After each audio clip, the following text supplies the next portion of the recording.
இன்னைக்கு பிப்ரவரி 14 காதலர் தினம் தான். பட் குவைத்ல ஸ்போர்ட்ஸ் டே நாங்க செலிப்ரேட் பண்றோம். எஸ், இந்த ஸ்போர்ட்ஸ் டே எங்க செலிப்ரேட் பண்றாங்க அப்படின்னு பாத்தீங்கன்னா ஜாபர் அல் ஹகமத் பிரிட்ஜ்ல தாங்க. ஸோ புதுசா இந்த பிரிட்ஜ் ஓபன் பண்ணிருக்காங்க. இது ரொம்ப நாள் ஆயிடுச்சு. But this is first time I am coming. So இந்த பெரிய பிரிட்ஜ்ல தாங்க இந்த ஸ்போர்ட்ஸ் டே கண்டக்ட் பண்ணியிருந்தாங்க. இதுல பாத்தீங்கன்னா மொத்தம் 21,000 பேர் பார்ட்டிசிபேட் பண்ணியிருக்கிறதா நியூஸ் வந்திருக்கு.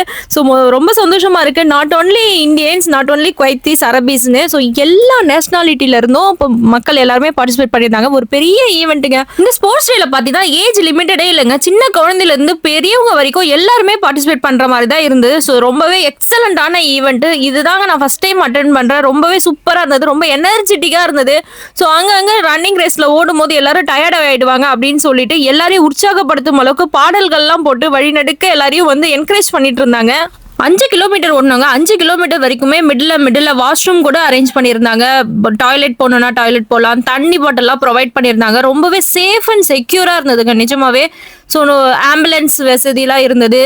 அது மட்டும் இல்லாமல் போலீஸ், ஸோ எல்லா பாதுகாப்பான ஏற்பாடுகள்லாம் முன்னாடி சூப்பராக அரேஞ்ச் பண்ணியிருக்காங்க. ஸோ ரொம்பவே தைரியமாக இருந்தது. 1 கிலோமீட்டர் 2, 3, 4ன்னு ஃபைனலாக 4த்தையும் ரீச் பண்ணிட்டு பிரிட்ஜ் சைடு போய் இறங்கி பார்த்தீங்கன்னா பாருங்க எவ்வளோ ஜனங்க பாருங்க. எக்கச்சக்கமான ஒரே கூட்டமாக இருக்கு.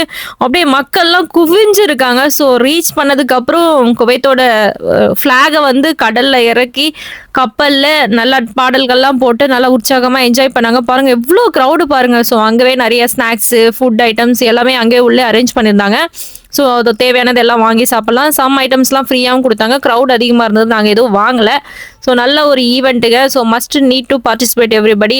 ஸோ நெக்ஸ்ட் இயரில் எப்போ வந்து அனௌன்ஸ் பண்ணுறாங்க அப்படின்றத நான் முன்னாடியே உங்களுக்கு என்னோட யூடியூப் சேனலில் upload Kuwait Tamil news update சேனலை மறக்காம சப்ஸ்கிரைப் பண்ணிக்கோங்க. ஸோ எல்லா அப்டேட்ஸுமே நான் எங்களோட சேனலில் அப்லோட் பண்ணுறேன். மக்களே ஃபைனலாக ரீச் பண்ணிட்டு என்னோட மெடலை வாங்கிட்டேன். ரொம்ப ஹாப்பியாக இருந்தது. பாருங்க குவைத்தில் ஃபர்ஸ்ட் டைம் நான் ரன்னிங் ரேஸ் ஓடி நான் மெடல் வாங்கினேன்.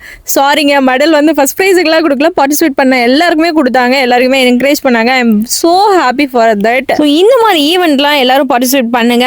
உடம்புக்கும் ஆரோக்கியமாக இருக்கும், மனசுக்கும் ரொம்ப நிம்மதியாக இருக்கும். ஸோ ரொம்ப ஹெல்த்தியான ஒரு ஈவெண்ட் இது.